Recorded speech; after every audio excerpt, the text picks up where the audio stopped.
Je voudrais à cette occasion donc vous rappeler en effet que j'ai l'intention de faire voter dans le projet de loi biodiversité, que j'ai déposé des amendements concernant l'interdiction des sacs plastiques à compter du 1er janvier 2016, puisque nous avons 17 milliards de sacs plastiques à usage unique chaque année en France. 80% de ces sacs sont importés, qui sont utilisés quelques minutes mais mettent plusieurs centaines d'années à se dégrader.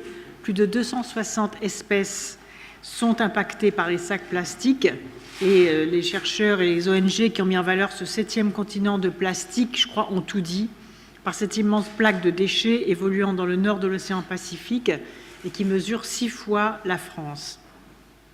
La première plaque de déchets découverte par hasard par le navigateur Charles Moore en 1997, il disait « Jour après jour, je ne voyais pas de dauphins, pas de baleines, pas de poissons, je ne voyais que du plastique ». Et c'est ce que vous décrivez les uns et les autres.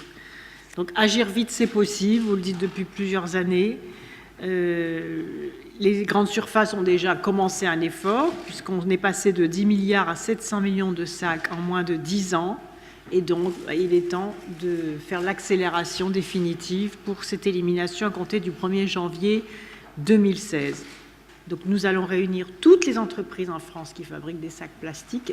Elles ont un an pour modifier leur processus de production. On va les accompagner avec des aides financières de la Banque publique d'investissement pour qu'elles transforment leur chaîne de production en sacs qui ne polluent pas. Et c'est ça aussi, c'est un défi à relever. Pour mémoire, parce que je vous ai annoncé donc les 5 grandes décisions nouvelles dans le cadre de cette loi biodiversité, avec l'interdiction de l'épandage aérien, très important là aussi. Ça sera écrit dans la loi. L'arrêté est mis en consultation dès aujourd'hui, jusqu'au 15 juillet. Il y a déjà d'ailleurs 15 000 contributions sur le site, c'est dire.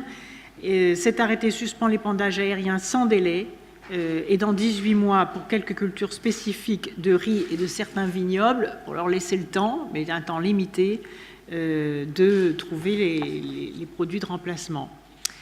La 3e décision, c'est la généralisation de l'action Terre saine commune sans pesticides, comme je m'y étais engagée, d'ailleurs en arrivant à la tête de ce ministère. 240 communes, vous savez, de ma région se sont engagées, et d'autres communes aussi, l'Île-de-France avec Nature Paris, la Bretagne avec la charte entretien naturel, l'Alsace qui a développé le projet Commune Nature, Bourgogne et Provence-Alpes-Côte d'Azur, la démarche objectif zéro pesticide dans nos villes et villages, certaines collectivités aussi, et d'ailleurs dans l'appel à projet sur les 200 territoires à énergie positive, bien évidemment, il y aura l'intégration de la question du zéro déchet et de la question du zéro pesticide. La 4e décision importante, c'est l'encadrement du traitement des fonds de cuve. Alors là, c'est vraiment un sujet dont j'avais entendu parler depuis des années. Ça concerne aussi, pas seulement les éleveurs, mais aussi, pas seulement les agriculteurs, mais aussi les jardiniers et les horticulteurs. Je voudrais dire que les agriculteurs ont accompli d'énormes progrès et que les pratiques très polluantes sont minoritaires. Il faut encourager les bonnes pratiques. Et là aussi, grâce à des process biologiques, des procédés d'évaporation, de filtration sur du charbon actif permettant de dégrader les substances chimiques ou de les concentrer pour les détruire dans des unités de traitement de déchets dangereux, eh bien on peut y arriver.